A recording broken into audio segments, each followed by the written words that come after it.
Hello, Bill Molyneux here for Bill's Wargame World, and we're at the Outpost. Um, we're in Gloucester, Virginia, Matthews, Port Haywood. They're all sort of the same. The first miniature war game being played in the sun room. Lisa, my wife, is not here. We're doing with what we can use as a table. It's a yucky, stormy night out. So we're going to be playing Ravenfeast. Little Wars TV, really big on the Ravenfeast. They made the rules. Just fantastic site. You can get them for free on littlewarstv.com. We have a small game, and let's get to it. And by the way, the background is the Chesapeake Bay. So now I'm using a different mic again. I've been testing out lots of microphones. We have one Viking ship, and then I'm running a small game tonight. I'll set up the camera, but we'll hit some of these figures. Now, I already had somebody ask me why there are stones on these figures. Well, they are to tell my different bands. I was so excited to get these going. Jim Shaw and his granddaughter painted them, that when they got into melee, I couldn't figure out who was who.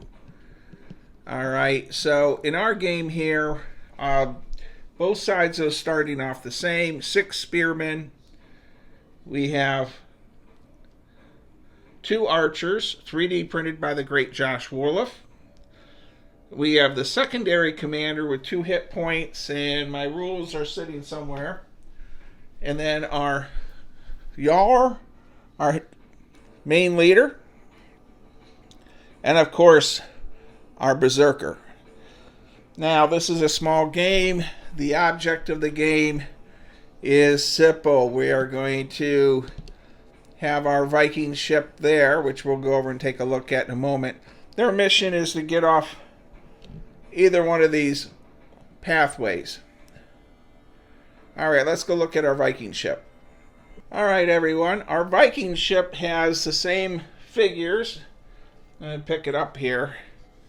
So, and I'm sorry about the lighting. We have a lighting issue in the sunroom. I will have to work on getting lights in here. But we have our leader.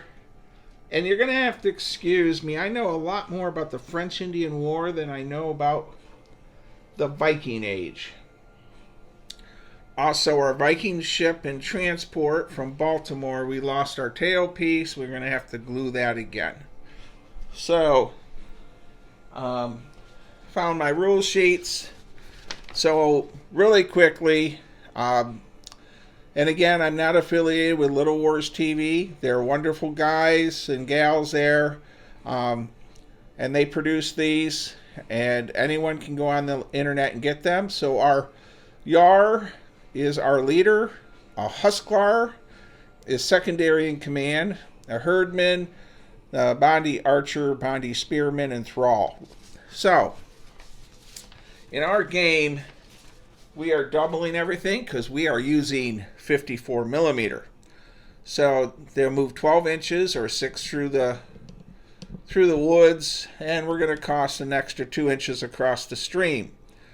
We're going to play for a couple hours, and the chuckleheads, just so you know, the only chucklehead here helping out is Goober the Traveling Bear. And I gotta say, if you order a mug, t-shirt, or hoodie, I would appreciate it. Also, if you just watch this channel, you're helping to save Weiss Fork Battlefield with donations by just watching. All right, I'm going to find out where I should set up my camera, and we're going to get playing. Okay, welcome back, everyone. We're going to start off with the sequence of play. Little Wars TV on YouTube, they have a ton of great stuff, but the sequence of play is pretty easy. Initiative, who goes first. We got rally, which we won't have any. Movement, facing, missile attack, melee strength. So here we go. We already did our initiative. So we're going to disembark. And I don't know if you can see my shirt, but I am wearing one of the new Goober the Traveling Bear t-shirts, which has the Fort Frederick, which is in Big Pool, Maryland, and I've done a lot of videos there.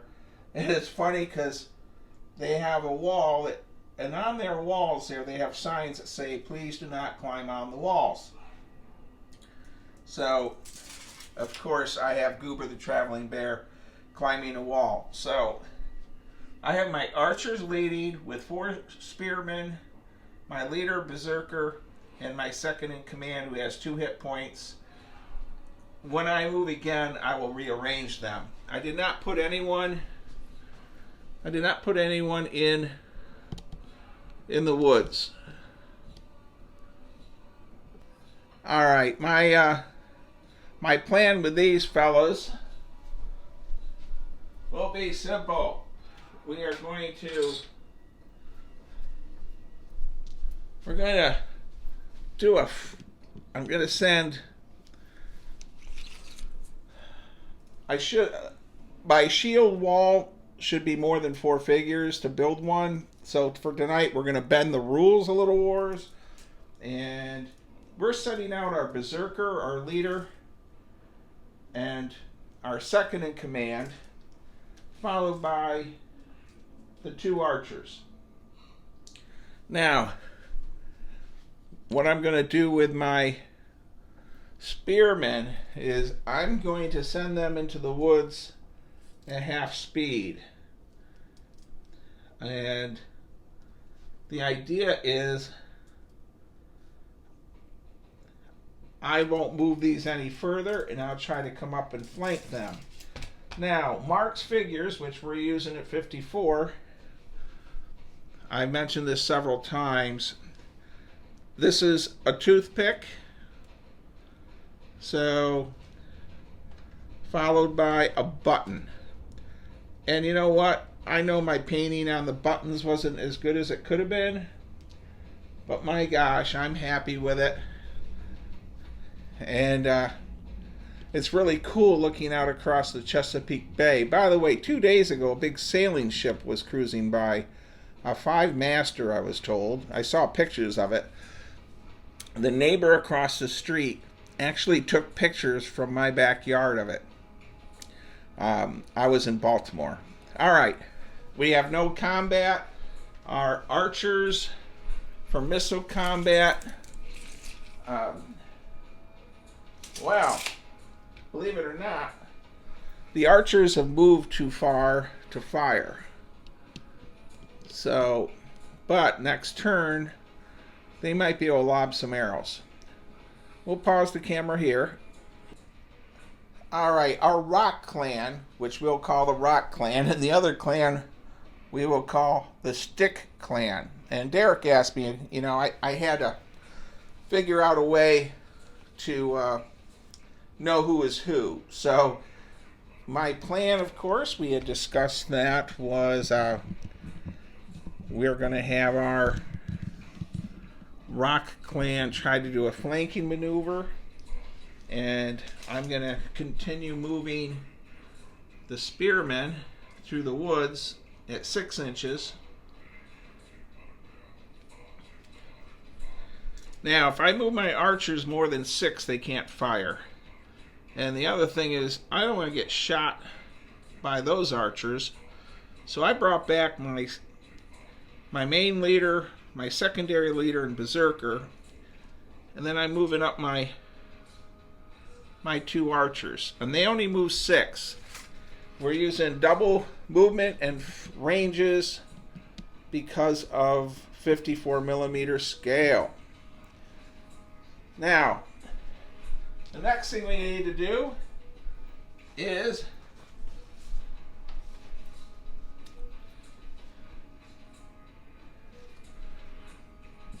Alright, welcome back. I'm still getting used to this secondary tripod, by the way.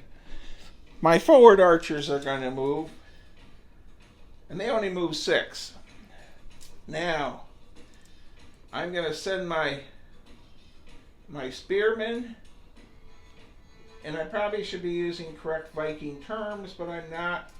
And I need Walt and the Chuckleheads and Colonel Handsome, and I'm missing their camaraderie. Won't be wargaming with them for a couple weeks. I got chores to do here at the new house. So we can now go to missile fire. So we're going to start off with here. And missile fire, just really easy to let you know. So they need a 1 or a 2, 18 inches, but it's really 36. And we got 1 hit. Now, that archer has a saving throw. And it's armor rating. And it failed. So, this archer here is dead. And we'll have him, both of those will fire back. And neither one hit. And we did not get the death song, which is when you roll the hit with a 1 and the saving throw is a 6, it causes a huge morale check. Alright, we have no hand-to-hand combat, and I really forgot to move my rest of my units. So we're gonna go. Oh, I gotta roll initiative. So find my dice. They're over here. And so Kenneth Van Pelt, I believe, he is a great wargamer. He runs some really awesome stuff, just like Jim Purdy. And the Rock Clan gets to go again. So I really appreciate when some of the really good wargamers watch my channel. It's quite neat.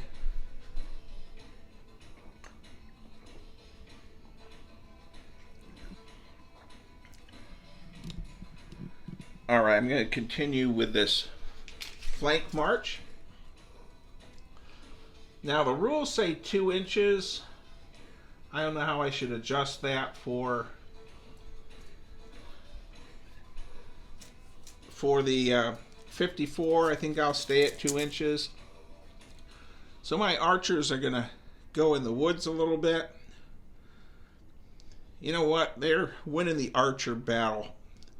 So what I've done here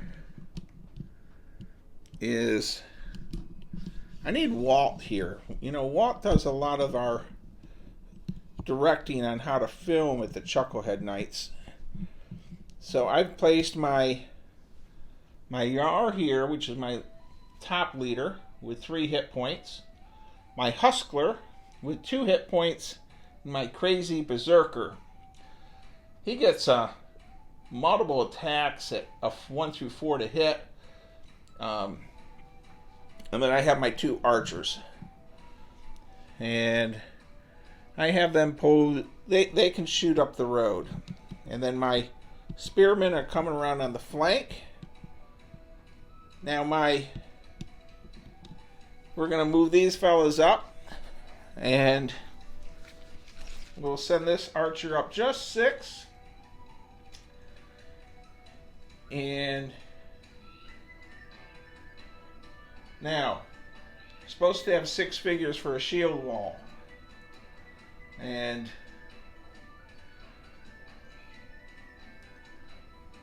But for tonight, we're going to say 4 because I set up my units with only. So this leader has decided to go with the swords and spears. So this is what I've done. I decided they're going to have an increased morale if I don't move them later on. So it's now no melee. It's time for arrows, missile fire. And I got one hit again. And the saving throw on him is a 1 or a 2. And he fails. Wow. I'm going to have to do a morale check soon here. So, the arrows have been, lost 2 of our Vikings. All right. My archer here doesn't really see anyone. And I guess we'll check our morale. I think we're going to be okay still. And for our morale test, right now, we have had no death worthy of a song. Is when a Viking rolls a 1 to hit and the enemy rolls a 6 for saving throw. We have continue on with our next initiative roll, which... All right, everyone. We went over the song worthy of a... or death worthy of a song, and we have initiative for the sticks. So I'll have to come up with names for the clans. Incidentally, I'll be running this next week at Jamestown Historic Site. So this figure is going to take on, one of my spearmen is going to take on the Berserker. Let's see if I can get 12 inches out here. No, he doesn't quite make it. I'll go after an archer. He can hit this archer. Now the archers cannot shoot arrows now. This one's going to move 6. Now, alright, we're playing solitaire. I have Goober helping, which is a stuffed animal. He's really no help. My Berserker, I'm going to say on a 1 or 2, he hears them out there, but he does not. So we're going to just have him running down, and our leader comes running down, and our secondary leader. So what I did is I did a 1 or 2 roll that they saw the ambush. Alright. Now our other figures will move. Boy, I don't want to go after the Berserker, but I will. And this leader will move up here to that leader. Now the last time I played this, if you remember, I lost track of whose clan was in whose. I was so excited to get playing. Now my spearmen move half, so they're only getting to about here. But they are at the edge, so this archer, he moved 12, so he won't be able to fire. And we'll get a different ground level look and pause the camera here. Alright everyone, believe it or not, I'm at ground level. So, we're going to start off with this Berserker attack. And I believe he's 1 through 4s. So the Berserker hits 1 through 4. He got 1 hit, and the saving throw is a 1. He's saved. Our spearman goes back, and he misses. Alright, this Berserker. Hit. And, oh, this fella is chopped up. And we already did our saving throws. So, and he needs to get rolled back, though, and he fails. So he's dead. Alright. He actually has 2 hit points. Oh, he got hit twice, though, too. So, yes, 2 hit points. He's still dead. Missed both saving throws. Our Berserker is chopping him up. Alright, these archers don't get to do anything at the moment. Our spearmen, and they hit on 2s, I believe. Yes. So they have both missed. Our leader, there and there, they both missed each other, I believe, because I think they're... No. So this leader hit him. And his saving throw for armor is a 5. So we got a good battle going on. And this figure is not engaged. Our archer moved too much. So the archers need to run off. And that's where we're at right now. We have a heated melee going on. And we'll pause the camera here and roll initiative. Alright, here we go. Our initiative rolls, by the way, well, we'll try it again. Okay, low number. It's the sticks. He is not going to, well, man, the archer's going to get caught no matter what. This fella's going to move up to there. They're engaged. They're engaged. The stick berserker, he will come over here and chop him up. All right. So, where should we start? The other side's all engaged. Everyone's now, it's just a melee fest. He can go 12. We're going to prorate him. He won't make it. Okay. Let's do some chopping. What do you say? And it's interesting not having anyone here. And, of course, no dogs barking. All 3 dogs are with the wife. We're going to have this berserker swing twice. And he hit twice. And he failed to save. And he failed to hit. Our archers did nothing. And this one's been hit. And his saving throws a 6.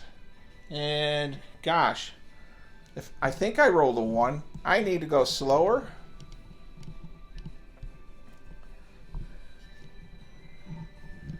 But this archer died. I'll re-roll that. No, not death worthy of a song. Alright, so we have figures getting chopped up everywhere. We have this battle here. And they have great abilities. So he missed, he hit, but his armor's high. And his armor passed. So, coming down here, Spearman, he got a 2. So we lost a stick archer of the stick clan. And you know what? I'm going to take our dead and line them up. So the sticks have lost both archers and 2 spearmen. And the rock clan has lost an archer and a secondary leader. And this berserker's attacking, and he hit twice, and 1 save, 1 kill. He's dead. He needs a 1 or a 2 on the berserker and fails. So the huskler, he needs a 1 through 4, and he hits him, and he fails on the saving throw, and he failed to kill. So he's gone. Wow. Now, one of the things I noticed in my last game was the leader's armor saving throw is quite high. However, the unit's morale breaks before you get into that. And I need to get to the rules because both sides have taken just a lot of casualties. And, you know, the other thing is the morale checks. So their berserker, the rock. Let's see here. Alright, my rock unit is failing. And so they're going to go off to the woods. And then for my morale per figure, gosh, we have 2 spearmen, a berserker. We're down to 5 and 5, and I did mess up one part of the morale, but it's not the end of the world. So, I got to count these figures up. Right now we are at a tie. We're going to roll initiative and just keep going. And the stick figures, the stick unit, gets to go first. All right. So we're going to go Berserker, attack there, Spearman on this Archer. He's going to go there, and the leader on leader. We'll change our camera angle. Okay, here we go. Everyone ready? This will probably be it. So we're going to do Spearman on that Archer. He hit, and the Archer failed to roll a saving throw. Archer, he actually hit with his short sword. They both killed each other. Spearman, he hit the Berserker, and the Berserker's saving throw, his armor rating is 1, 2, or 3. The Berserker is dead. Alright, but the Berserker hadn't swung yet. And the Berserker hits on 4s. Yes, they do. So he's been hit twice. And he is dead. Alright. So these bands are just chopping each other up. My homemade Spearmen. And please don't make fun of them. I actually think they didn't come out that bad. So this Spearman's going to hit him, and he misses. The Berserker comes in on him with 1 hit, and he is dead. And then this is the leader, a secondary leader, and he misses. No, he hits. And the Spearman fails, and the Spearman failed to swing back. Alright, so we have 1 stick clan, 2 stick clans, and all we have left for the Rock clan is leader on leader. So that's it. And of course, they both need anything but 6s. He rolled a 6, he rolled a 5, and he rolled a 6. So his saving throw failed. He has 3 hit points. I believe, yes. Toughness, 3 hit points. So, but he has been wounded. So I'd put a red poker chip under him. And that ends my little Ravenfeast with a morale screw up in the game a little bit. But fun little game. You don't know it, but I had to stop a few times. My fence person called what time he's coming to put in my fence tomorrow. So, thank you for watching my YouTube channel. Every time you watch the channel, you're donating to a historic site. This Ravenfeast game will be played at the Yorktown Historic Site in Yorktown, Virginia, next Saturday, the 16th. Alright, and hopefully I'll have my other Viking ship done for that too. Stay safe, be kind, be courteous, leave comments, and everyone that's watching, again, I really need to say thank you.